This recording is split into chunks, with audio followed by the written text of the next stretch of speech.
Wait for my air conditioner to turn off all the way.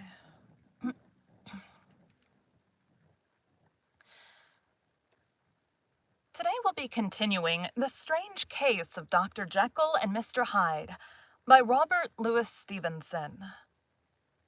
Incident of the Letter. It was late in the afternoon when Mr. Utterson found his way to Dr. Jekyll's door, where he was at once admitted by pull and carried down by the kitchen offices and across a yard, which had once been a garden, to the building which was indifferently known as the laboratory or dissecting rooms. The doctor had bought the house from the heirs of a celebrated surgeon, and his own tastes being rather chemical than anatomical had changed the destination of the block at the bottom of the garden.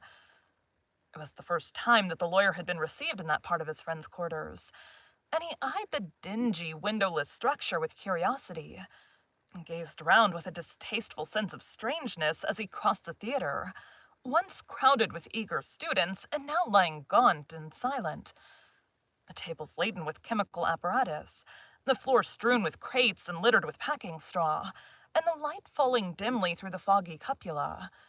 At the further end, a flight of stairs mounted to a door covered with red baize, and through this Mr. Utterson was at last received into the doctor's cabinet. It was a large room fitted round with glass presses, furnished, among other things, with a cheval glass, and a business table, and looking out upon the court by 3 dusty windows barred with iron. Cheval glass? We'll see what that is, because I've never even seen that word.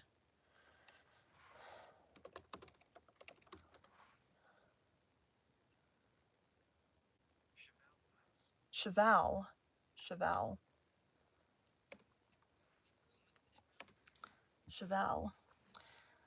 It was a large room. It was a large room fitted round with glass presses, furnished, among other things, with cheval glass, and a business table, and looking out upon the court of 3 dusty windows barred with iron. A fire burned in the grate. A lamp was set lighted on the chimney shelf, for even in the houses the fog began to lie thickly, and there, close up to the warmth, sat Dr. Jekyll, looking deathly sick. He did not rise to meet his visitor, but held out a cold hand and bade him welcome in a changed voice. "And now?" My cat's in here, I'm pretty sure. "And now," said Mr. Utterson, as soon as Poole had left them, "you've heard the news."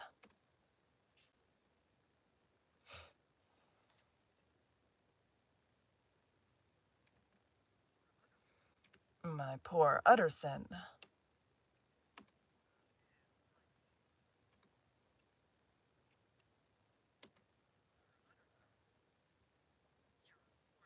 "You're unfortunate."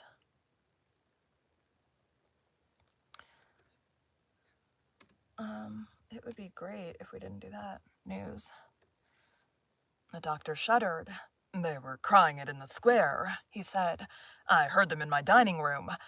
"One word," said the lawyer. "Carew is my client, but so are you, and I want to know what I'm doing. You've not been mad enough to hide this fellow." "Utterson, I swear to God," cried the doctor. "I swear to God I will never set eyes on him again. I bind my honor to you that I'm done with him in this world. It is all at an end.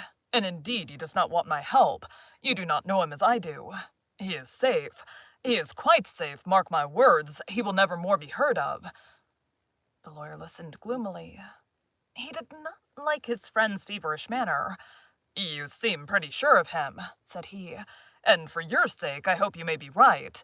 If it came to a trial, your name might appear." "I'm quite sure of him," replied Jekyll. "I have grounds for certainty that I cannot share with anyone, but there's one thing on which you may advise me. I have received a letter, and I am at a loss whether I should show it to the police. I should like to leave it in your hands, Utterson. You would judge wisely, I'm sure. I've so great a trust in you." "You fear, I suppose, that it might lead to his detection?" asked the lawyer. "No," said the other. "I cannot say that I care what becomes of Hyde. I'm quite done with him. I was thinking of my own character, which this hateful business has rather exposed." Utterson ruminated a while.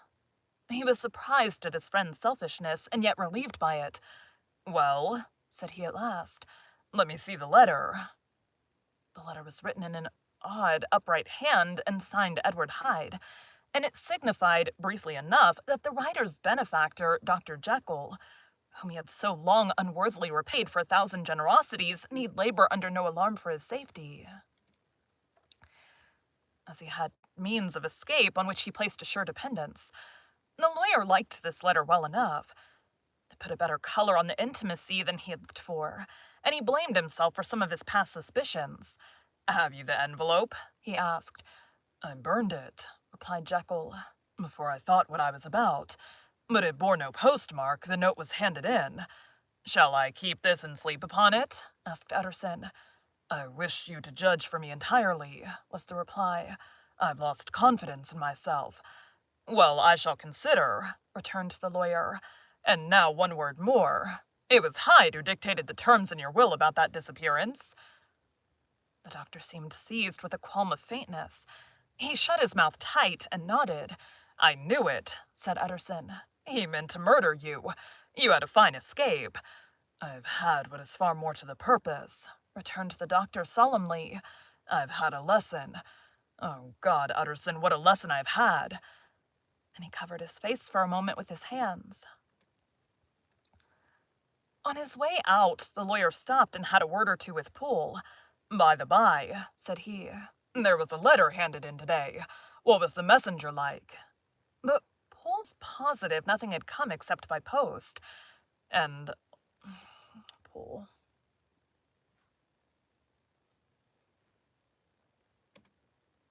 "I will see.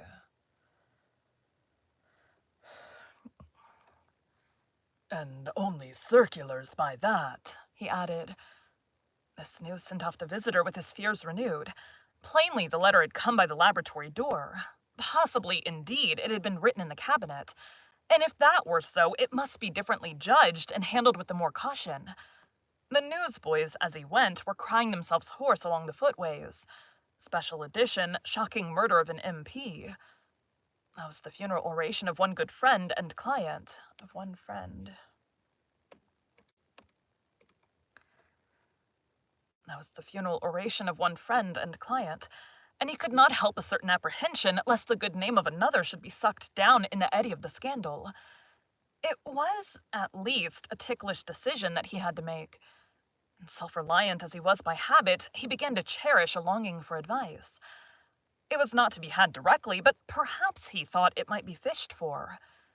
Presently after, he sat on one side of his own hearth, with Mr. Guest, his head clerk, upon the other, and midway between, at a nicely calculated distance from the fire, a bottle of a particular old wine that had long dwelt unsunned in the foundations of his house. The fog still slept on the wing above the drowned city, where the lamps glimmered like carbuncles, and through them muffled and smothered these falling clouds. The procession of the town's life was still rolling in through the great arteries with the sound as of a mighty wind. But the room was gay with firelight. In the bottle the acids were long ago resolved. The imperial dye had softened with time, and as colors... The imperial dye had softened with time, as the color grows richer in stained windows and the glow of hot autumn afternoons on hillside vineyards, was ready to be set free and to disperse the fogs of London. Insensibly, the lawyer melted.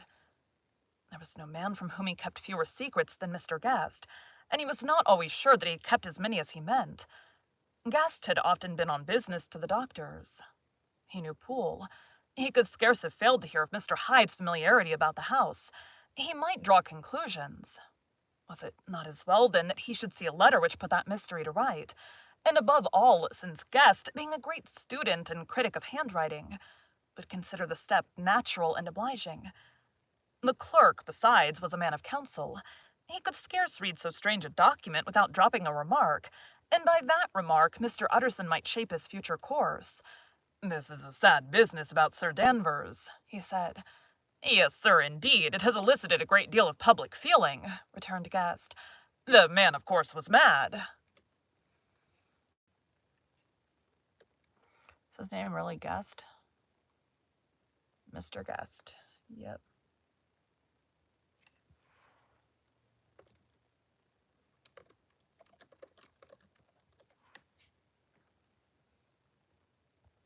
Man, of course, was mad. I should like to hear your views on that, replied Utterson. I have a document here in his handwriting. It is between ourselves, for I scarce know what to do about it. It is an ugly business at the best. But there it is, quite in your way, a murderer's autograph. Guest's eyes brightened, and he sat down at once and studied it with passion. No, sir, he said. Not mad, but it is an odd hand. And by all accounts, a very odd writer, added the lawyer. Just then the servant entered with a note. Is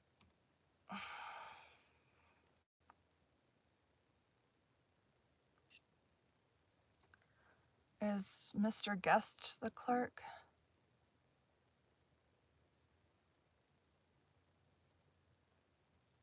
Yeah, clerk.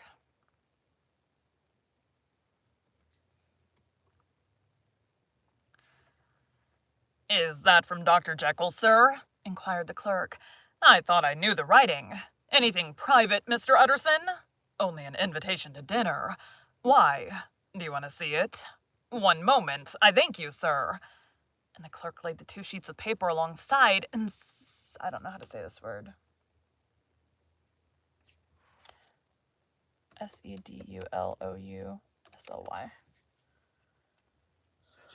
Sedulous. Ow. And the clerk laid the 2 sheets of paper alongside and sedulously compared their contents. Thank you, sir, he said at last, returning both. It's a very interesting autograph. There was a pause, during which Mr. Utterson struggled with himself. Why do you compare them, Guest? He inquired suddenly. Well, sir, returned the clerk, there's a rather singular resemblance. The 2 hands are in many points identical, only differently sloped. Rather quaint, said Utterson. It is, as you say, rather quaint, returned Guest. I wouldn't speak of this note, you know, said the master. No, sir, said the clerk. I understand. But no sooner was Mr. Utterson alone that night than he locked the note into his safe, where it reposed from that time forward. What? He thought. Henry Jekyll forged for a murderer. And his blood ran cold in his veins. Thank you for joining Bite at a Time Books today, while we read a bite of one of your favorite classics. Again, my name is Bree Carlile, and I hope you come back tomorrow for the next bite of The Strange Case of Dr. Jekyll and Mr. Hyde. Thanks, guys.